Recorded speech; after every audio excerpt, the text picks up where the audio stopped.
Dear friends, greetings from Brussels. I would have very much liked to join you in person, but I'm in fact hosting the European Commission's Holocaust Remembrance Conference in Brussels. Nevertheless, it is my great pleasure to join you, at least digitally. I commend the European Coalition for Israel and the World Jewish Congress for calling this emergency summit on global anti-Semitism. Because what we have witnessed since the 7th of October is unprecedented since the Holocaust and calls for urgent actions. I had the honor to participate 2 years ago at the ECI Symposium of Faith Leaders and Government Representatives in Berlin at the occasion of the 80th anniversary of the Wannsee Conference. At the time, Jewish life and the freedom to practice religion was threatened by bans of kosher slaughter and discussions about banning circumcision. As a consequence, the European Commission invited EU member states' representatives and Jewish and Muslim leaders to explain the impact of such bans on their respective communities and discuss ways forward. Today, Jewish life is threatened again. On the 7th of October 2023, we saw the most lethal and brutal attacks on Jews since the Holocaust. We condemned these despicable acts of Hamas on Israeli civilians, and we continue to support all efforts to bring the hostages home. Subsequently, in an absurd inversion of cause and effect, we witnessed an avalanche of anti-Semitic acts in the public square in Europe and across the globe, and of anti-Semitic speech in the digital arena.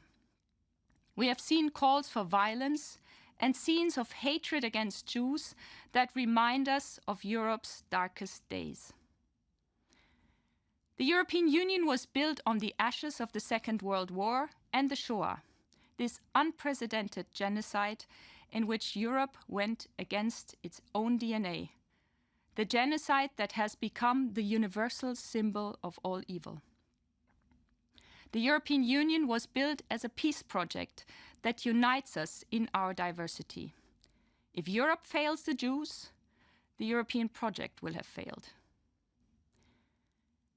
These are indeed not the 30s. This time, the European Union and the governments of the member states stand with the Jewish people. We have been very clear. Nothing justifies anti-Semitism. No war, no political opinion, no ideological conviction, nothing. At the heart of the EU anti-Semitism strategy adopted in 2021 is the promise to foster Jewish life. And we will do whatever it takes to ensure that Jews see a future for themselves in Europe. And now we have tools. Many EU member states have adopted national strategies and use the IRA definition. We join forces with special envoys combating anti-Semitism, by now about 40 around the globe, including my good friend, Ambassador Deborah Lipstadt, to bring about change. At the European Commission, since October 7th, we have upscaled and accelerated our efforts. We are rigorously implementing the Digital Services Act that regulates the way social media platforms can operate in the EU. Because we do not accept that the internet remains a super spreader of hatred. We have started an infringement procedure against X for non-compliance, among other for failing to remove hate speech. We have increased funding to address anti-Semitic content online and build a network of trusted flaggers and fact-checkers.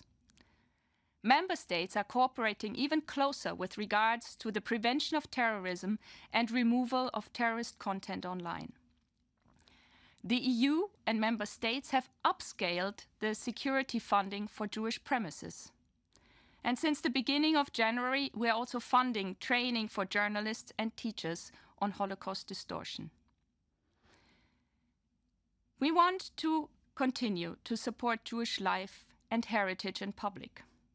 So for the second time, President von der Leyen lit the public menorah during Hanukkah in the heart of the European Quarter. And at the occasion, she announced an EU prize for extraordinary projects on Jewish culture and heritage.